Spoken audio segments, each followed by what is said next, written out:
We live in an increasingly computerized online world where everything from self-driving cars to drone-delivered pizzas are stretching our belief of what's possible. Recently, the digital currency Bitcoin has been stretching our understanding of what money can be. Bitcoin is a great breakthrough because it gives rise to the dream of a single fabric of exchange. Early adopters say it will revolutionize global payment systems in the financial industry. Bitcoin has the ability to become a perfect form of money. It will completely decimate the business models of Western Union and MoneyGram. But is the currency not backed by any central bank or government sustainable? I think there's a huge blockade to Bitcoin becoming even remotely mainstream. There are a lot of unanswered questions about the Bitcoin experiment, but the technology behind it is here to stay, and the potential is huge. Look at it, learn it, understand it, and keep your eyes open for new ideas because they're everywhere right now. I mean, they're really flowing fast. So what makes Bitcoin such a breakthrough? How risky is it? And can this radical new form of exchange be the future of money? It was in early January 2009 that an anonymous programmer created the first Bitcoin. They called themselves Satoshi Nakamoto, but today we still don't know who is actually behind it. Bitcoin is an entirely new form of currency. Totally decentralized, it's not backed by any central bank or government. Existing only on computers, it's a digital currency for the internet age.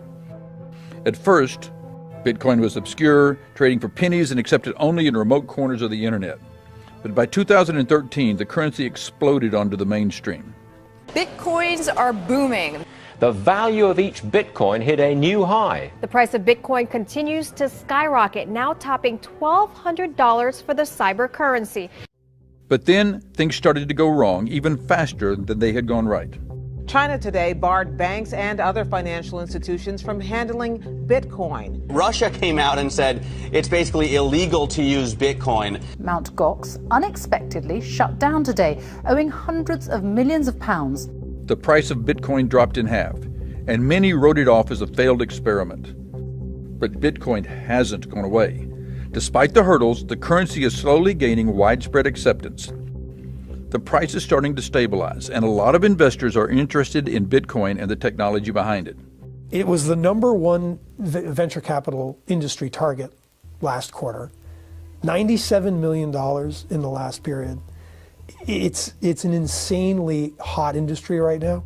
By the end of next year, there will be about a total of $1 billion or more of new venture capital in Bitcoin companies, and that means lots of possibilities. The early adopters are going to have a period of unfettered access, and a lot of fortunes are going to be made in that period.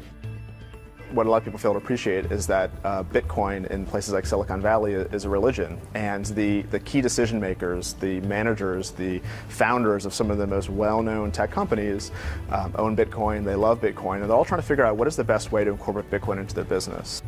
The types of businesses that can launch from Bitcoin. This huge disruptive potential across, all transaction-based type industries. It could change remittances. It can change money transfer. It can change, trust. It can change lending.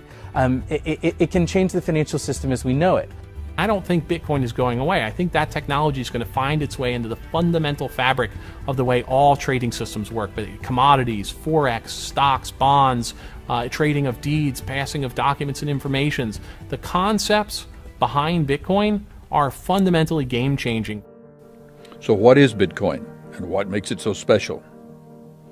Satoshi has managed to create digital scarcity. You can't duplicate Bitcoins, and only 21 million will ever be produced. Bitcoins can't be copied because the Bitcoin network is essentially a public ledger. All transactions are verifiable on something called the blockchain. Anyone can link a computer to the Bitcoin network to help verify transactions and to make sure there is no double spending. The process uses huge amounts of computing power to solve complex math problems and to confirm transactions. People who do this are called miners. That's because by running this confirmation process, the miners also create new Bitcoin. They keep the new Bitcoin as their reward. The idea behind it is that the best system is one in which the hive, the aggregate opinions and knowledge of everyone involved in a network, is the best arbiter and verifier of everything that's going on in that network. It's an open source project, so every line of code can be reviewed and audited, and it really is probably one of the most reviewed sources of code that's actually ever been released. Bitcoin is based on new discovery that it's possible to create a completely distributed, autonomous, peer-to-peer financial and infrastructure on the internet itself. The idea behind Bitcoin is brilliant because for the first time we have a math-based currency. You have both a currency and a payment system that runs on not just faith or trust in a system, but a mechanical, predictable expansion in the growth of money supply. Most currencies disappear over history because they're eliminated by overpopulation, right? Overprinting. Well, this, we've already said, is only going to have a limited supply. So I think the disruptive potential is really, really big. Bitcoin potentially has the ability to become a perfect form of money because it is both finite in supply, the increase is fairly predictable of the money supply, and more importantly, it has fantastic utility. You can use Bitcoin now to buy a cup of coffee, you can buy a car, you can buy a house, buy a yacht. Bitcoin is neither money nor a payment processing technology. Let's be clear, Bitcoin is about moving around pieces of information and ensuring that that information is trustworthy and can't be replicated. It's effectively a signing mechanism. It's the ability to attach to the physical exchange of something a virtual exchange that matches that. Whether or not it's considered money, Bitcoin has value because of the transaction verification it offers. Owning Bitcoin gives access to the public ledger that is the blockchain. And because miners are rewarded for maintaining the blockchain with new Bitcoin, transaction costs are very low. This opens up many new possibilities. You know, if a hedge fund wants to participate in this thing right now, they can go buy Bitcoin. They're not necessarily interested in that, though. What they're really interested in is the thing that develops a 10x, 20x, 100x return for them. And that's going to be in investing in these companies that are developing new products and services around not only Bitcoin, but all of the tangential applications that will flow from it. The remittance space alone is a $500 billion a year business, which on average remittance companies charge about 10%. So you're talking about $50 billion that might, through Bitcoin, end up in the pockets of the sender or the receiver versus some type of middleman. If Bitcoin is successful as I think it can be, I think every online merchant will accept Bitcoin just like credit cards. I believe it will completely decimate the business models of Western Union and MoneyGram. They will likely become the Kodaks of this decade. The cost behind something like Western Union isn't profit margin. The cost is compliance with regulation, handling of cash, dealing with things like robberies. Any cost advantage that Bitcoin has today in these scenarios is 100% attributable to the fact that it doesn't comply with any of the regulations that the rest of the financial industry complies with. We don't yet know exactly how much money people will be able to save because of Bitcoin. But with the total market cap of Bitcoin sitting around $6 billion, the Bitcoin currency is still too small to challenge the financial industries. What is lacking right now is liquidity. There's very little ability for a major investment to come in scale. The creation of a derivative market in the alternative currency world is going to prove to be extremely important. That will help reduce volatility and it will help create liquidity in the market. It's absolutely necessary. The Wall Street money has to come in because the size of the Bitcoin monetary base, and more importantly the daily trading volume, is not high enough yet to support very, very large merchants accepting it. It's not large enough to support taking on the $500 billion a year remittance business. But once that money comes in, and once you see that trading volume, I believe that will be the catalyst for people on a global scale to know about Bitcoin and to own Bitcoin, to use Bitcoin. The only way we're going to get there, though, is all of the companies that the VCs are funding, they're going to have to come out with the products that are going to make it easier to buy Bitcoin, to hold Bitcoin, to use Bitcoin.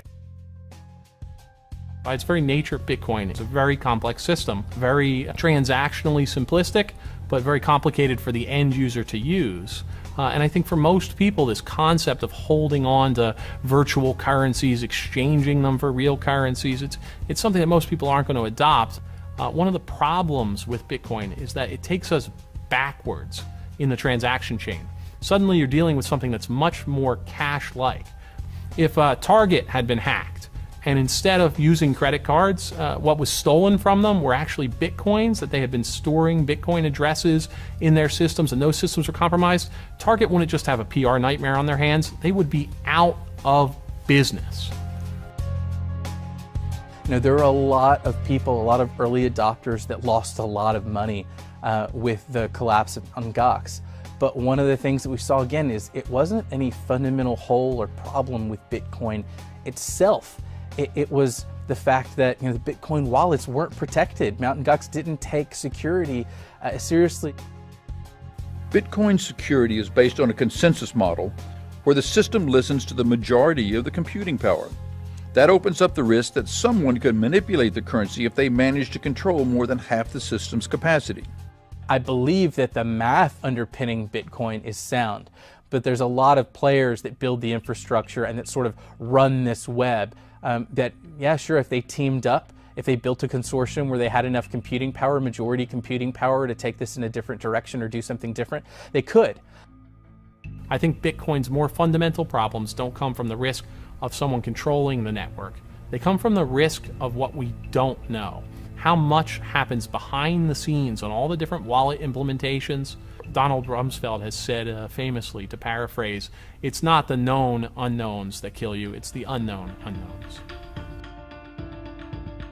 There's no indication that anyone is trying to overwhelm the system, but government can threaten Bitcoin in a much more conventional way. Regulation. Right now, the regulation of virtual currency industry is still akin to a virtual Wild West. The IRS has already declared that Bitcoin will be taxed as property, while New York State is looking at licensing for the industry. All around the world, governments are trying to figure out if Bitcoin is a threat and what they should do about it. It really comes back to the age-old question of can regulation keep up with the pace of innovation? In a world where innovation is starting to grow and really accelerate at an exponential pace, this is the big question. And the question that I have is whether or not this whole range of transformative technologies will be allowed to take off, will be allowed to accelerate productivity growth in our economy at a time when we desperately need it. If you had asked me 2 years ago what I thought the biggest risk to Bitcoin was, I would have said government regulation. But what I didn't appreciate at the time is there is still such an anti-bank sentiment that exists, with policymakers and legislators and regulators, that when I'm in D.C., behind closed doors, I can't tell you how many times a decision maker has said, you're telling me if Bitcoin is successful, Western Union will have to reduce their fees by 80%. Great. Ultimately, there will be a meeting of the minds, I think. I think the regulators will recognize that this is impossible to stop. They will do their best to encapsulate it within their existing system. And I think the Bitcoin community or the digital currency community itself will recognize, they're already doing it to some extent, will recognize that some level of regulation will be necessary for the rest of this stuff to happen. Sitting here in America, we might have an interest in something like Bitcoin existing that allows people within emerging markets to sort of convert their renminbi, their rupee, their rand into something like Bitcoin, get it across the border. Bitcoin becomes a channel through which those savings can freely flow past capital controls. That's a big risk for emerging markets. I think that's why the Chinese tried to tighten down on it so much in the past year. I think that's why you'll see more prosecutions, more regulations, more attempts to stop something like Bitcoin in the emerging world, because it sort of opens up the emerging markets' flank for controlling their capital flows. So where do we go from here? What does the future hold for Bitcoin? Will there be enough investment, enough widespread adoption? I think most of us are struggling with, okay, well, how do I play it? because it still has the perception of being for individuals, small dollars, really not scalable. You know, I don't want to sit at home and mine Bitcoins and have 5 or 6 of them. But that's clearly not the case, right? I mean, this thing is growing exponentially. The investors, the institutional investors, the banks, the broker-dealers, all starting to learn about Bitcoin for the first time, getting up to speed, and quite frankly, getting excited about it. And I think over the next 3 to 6 months, we'll start to see some real money moving into the space, which will likely, have a pretty positive impact on the price. It will speed up and be easier and be safer and be cheaper than any of these systems right now. And that's what we will find ultimately brings the consumer over, when those benefits are adequately communicated over to them. Right now it's all the early movers and shakers, the guys that are leaning forward and quick adopters of new technology. It will move fast. It will move extremely fast. Big merchants are looking at adopting Bitcoin right now. There's nothing to stop rich people from being dumb about an idea, especially when an idea is ideological in nature. Fundamentally, what really limits its adoption are a combination of how poorly it has responded to some of its security problems, as well as its own complexity. You add that to the trust factor, and I think there's a huge blockade to Bitcoin becoming even remotely mainstream. Whether or not it becomes the underpinning to a new financial system really depends on what happens with our own financial system today. From that perspective, central banks are their own greatest threat. Should there be an unwind or a forceful deleveraging past what we've already seen, a resolution to what Ben Bernanke calls the worst financial crisis in history, like we saw in 2008, Bitcoin could be there to fill the gap, or something like it. That's why it matters. Bitcoin is going to evolve, and it's as it evolves, it will absorb more and more of the world's commerce, and it'll almost be imperceptible as it happens. At some point, it will become clear that this is the payment system for the world economy, and probably the standard of value for all monetary exchanges. So the question of the day is whether Bitcoin will evolve into a currency that we all use. The important word in that question is evolve, because as an economist, I see that Bitcoin 1.0 has some inherent problems in it. It's massively deflationary. It's going to be difficult to put it into a place where we can use trillions of dollars of transactions, and there's some security issues. But those can be dealt with because the transaction technology is the powerful piece of the puzzle. Bitcoin 2.0, and as it evolves into 3.0, is going to revolutionize. It will transform how we do transactions and how the world does commerce. Stay tuned as we pay attention to the evolution of Bitcoin.